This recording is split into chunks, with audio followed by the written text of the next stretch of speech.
Yesaya spasi 29 tanda bagi 12. Tanda bagi itu titik 2. Titik 2 ya, titik 2. Yesaya spasi 29 titik 2 12. Nggak usah pakai pasalnya.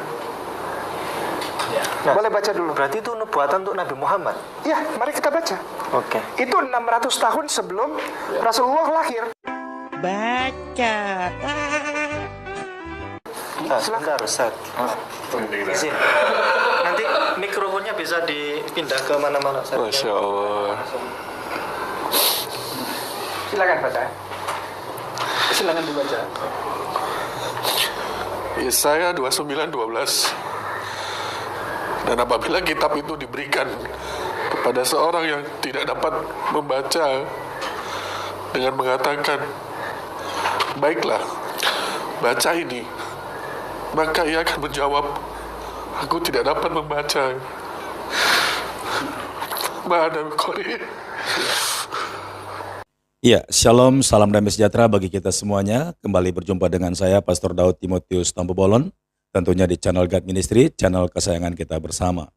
Kali ini kita akan membahas bahwa ada banyak ustadz-ustadz mencoba mengutip ayat yang tertulis di Alkitab, yaitu di Yesaya 29 ayat 12. Dan mereka mengambil itu menjadi sebuah nubuatan untuk Nabi Muhammad. Dan yang lebih parahnya lagi, mereka menganggap bahwa tulisan daripada Nabi Yesaya ini 600 atau sampai 700 tahun sebelum Nabi Muhammad lahir katanya. Yesaya pasal 29 ayat 12 ini dicatat oleh Nabi Yesaya itu kurang lebih 740 tahun sebelum Yesus lahir. Nah, lalu Islam lahir lewat Nabi Muhammad itu kurang lebih 700 tahun setelah Yesus. Berarti ayat yang mereka ambil ini adalah umurnya kurang lebih 1500 tahun. Nah, kita dengar tadi bahwa katanya ayat ini dinubuatkan sebelum Nabi Muhammad lahir kurang lebih 700 tahun. Nah, ini salah besar.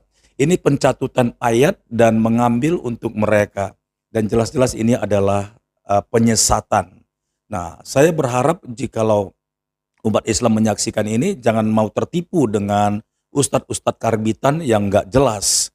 Nah, jelas aja ustadz-ustadz yang lain yang malas dan tidak berani membaca Alkitab tentu akan gampang dibohongi. Nah, untuk lebih jelas lagi, kita akan dengarkan perbandingan dari seorang mantan ustadz dan sekarang sudah menjadi hamba Tuhan, yaitu Effendi Usman yang berasal dari Aceh. Seperti apa pendapatnya? Kita dengarkan dalam video ini. Begini, ketika dikatakan ummi tidak dapat membaca, itu yang seperti tertulis di dalam kitab Yesaya pasal 29 nomor ayat 12. Sekali lagi, kitab Yesaya pasal 29 ayat 12. Di situ dikatakan bahwa ketika kitab itu dibukakan dan malaikat itu berkata kepada seseorang pria itu, bacalah, ikro. Lalu laki-laki itu menjawab, aku tidak dapat membaca. Bukan masalah baca dan tulis secara hurufiah manusia, tapi sejak 600 tahun sebelum Rasulullah lahir dikatakan bahwa tidak bisa membaca adalah kitab yang dari Allah. Yesaya spasi 29 tanda bagi 12. Tanda bagi itu titik 2. Titik 2 ya, titik 2. Yesaya spasi 29. 29 titik 2 12. Nggak usah pakai pasalnya. Nah, Boleh baca dulu. berarti itu nubuatan untuk Nabi Muhammad. Ya, mari kita baca. Oke. Itu 600 tahun sebelum Rasulullah lahir. Itu 600 tahun sebelum Rasulullah lahir. Itu 600 tahun sebelum Rasulullah lahir. Sebentar, Ustaz. Izin. Nanti mikrofonnya bisa dipindah ke mana-mana, Ustaz. Masya Allah. Silakan baca. Silakan dibaca. Yesaya 29:12. Dan apabila kitab itu diberikan kepada seorang yang tidak dapat membaca dengan mengatakan, baiklah, baca ini, maka ia akan menjawab, aku tidak dapat membaca. Ma'ana biqari. Ya, itu nubuat ya semua salah. Iya. Iya. Saya jadi ingat ketika Jibril datang. Ya. Nah, ini jawaban Rasulullah Muhammad SAW. Dia bertakiyah bahwa di dalam Alkitab itu ada nubuatan mengenai nabi junjungan mereka. Maka ustadz tersebut menangis terisak-isak ketika membaca kitab Yesaya 29 ayat yang ke-12. Nah, ada orang yang beranggapan ustadz itu menangis karena terharu bahwa ditemukannya nubuatan tentang junjungan mereka di dalam Alkitab. Nah, di banyak video lain mereka sebarkan isu bahwa Alkitab sudah dipalsukan. Tetapi ada saat-saat tertentu mereka lupa terhadap apa yang sudah mereka gorengkan, bahwa Alkitab itu sudah palsu, dan mereka mencari nubuatan tentang nabinya di kitab yang palsu. Nah, kalau saya katakan Bapak Ibu, ustadz tersebut menangis karena ada kuasa Tuhan di situ. Ketika kita membaca firman Tuhan dengan hikmat, penuh ketakutan, maka Roh Kudus akan bekerja, akan menyentuh hati kita. Walaupun ya kita tahu ustadz itu menangis karena ada nubuatan tentang seorang laki-laki yang buta huruf, yang diklaim, diyakini bahwa di ayat itu, di surat itu bernubuat tentang junjungannya, tentang nabinya, saudaraku. Bapak Ibu, saya tidak membaca lagi mengenai firman Tuhan yang mereka obok-obok, ya. Saya tidak, karena sudah banyak teman-teman yang membahas. Ada Didit Yuli, ada juga TV Laskar Kristus, Bang Arif Gule. Sudah duluan mereka membahas mengenai takiyah para ustadz mukallaf dan ustadz benaran. Lalu apa yang ingin kita bahas? Bapak Ibu, saya baca dulu ya apa yang dikatakan oleh si Kainama, ustadz mukallaf.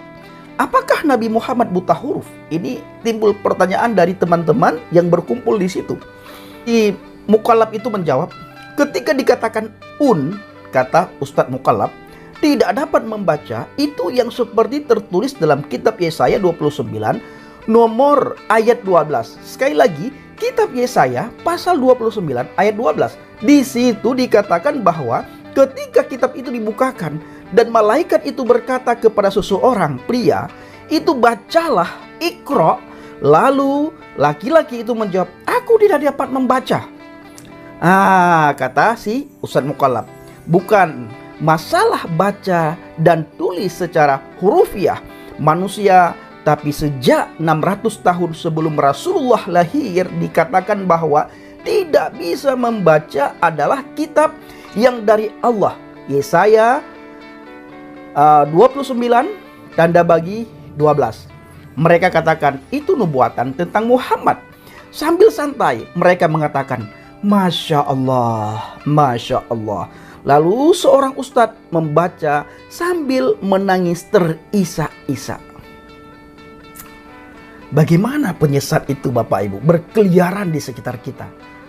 Bapak Ibu tahu, seandainya kami para penginjil bebas membahas iman mereka sebagaimana mereka bebas membahas iman kita, banyak sekali orang Islam yang murtad. Maka saudara setiap hari mendengar orang Islam yang murtad. Setiap hari puluhan bahkan ratusan orang Islam murtad. Apabila kita bisa seperti mereka, bisa bebas membahas kitab mereka sebagaimana mereka bebas membahas kitab kita. Tetapi Bapak Ibu, kita tidak bisa bebas membahas kitab mereka karena kita diskat, ya. Kita diskat, kita dibentengi dengan hukum penistaan agama. Sehingga kita tidak bebas membahas dan tidak bebas mentafsirkan. Kita baca saja kitab mereka lalu kita lemparkan pertanyaan kepada mereka. Mereka tidak bisa menjawab dan mereka tidak terima dan mereka menghubungkan kita dengan hukum penistaan agama. Sekalipun penginjilan, apologet itu ingin dihambat dengan hukum penistaan, saudara juga setiap hari mendengar di media sosial ada saja orang yang murtad terima Yesus sebagai Tuhan dan Juru Selamat. Bagaimana bila kita bebas melakukan penginjilan? Bila saya dan teman-teman bebas melakukan penginjilan di warung-warung secara terbuka sebagaimana mereka bebas berdakwah, membawa agama mereka kepada orang Kristen Katolik, pasti kita dianggap penistaan, saudara. Membawa agama kepada orang yang beragama. Sementara kita melihat mereka bebas mengarang cerita, mentafsirkan ayat demi ayat dalam Alkitab. Tujuannya untuk memurtadkan orang Kristen dan orang Katolik agar menyangkal iman percayanya kepada Yesus lalu menjadi bagian daripada mereka. Bapak Ibu, kita harus berbangga bagaimana Alkitab sudah mencatat sedemikian detail bahwa penyesat itu akan hadir, penyesat itu akan muncul, nabi-nabi palsu itu akan muncul, para pengajar, guru-guru palsu, cikgu-cikgu palsu akan muncul berkeliaran di sekitar kita. Mereka membaca Alkitab, membaca firman Tuhan, lalu ditafsirkan dengan seenak udelnya mereka, dengan tujuan dan harapan agar orang Kristen Katolik bisa murtad dari iman percayanya kepada Yesus. Alkitab mencatat, saudaraku, penyesat memang harus ada, tetapi celakalah bagi orang yang melakukan penyesatan, saudara. Celaka. Maka kita melihat tidak ada ketenangan, kedamaian, sukacita di dalam diri para mukallaf-mukallaf itu. Kenapa? Karena setiap hari mereka sibuk baca firman Tuhan, lalu mereka tafsirkan menurut udel pemikirannya mereka. Ya, kita telah mendengarkan penjelasan daripada Bang Effendi Usman yang dulu pernah belajar di pesantren dan diharapkan untuk menjadi seorang ustadz yang handal dari Aceh. Tetapi kehendak Tuhan lain, dia dipanggil menjadi seorang penginjil dan sekarang dapat menjelaskan dari sudut pandang Islam kepada umat Kristen dan kepada juga umat Islam yang mendengarkan video ini. Nah, kiranya video ini boleh menjadi berkat bagi kita semuanya. Sampai jumpa di video berikutnya. Tuhan Yesus memberkati. Shalom.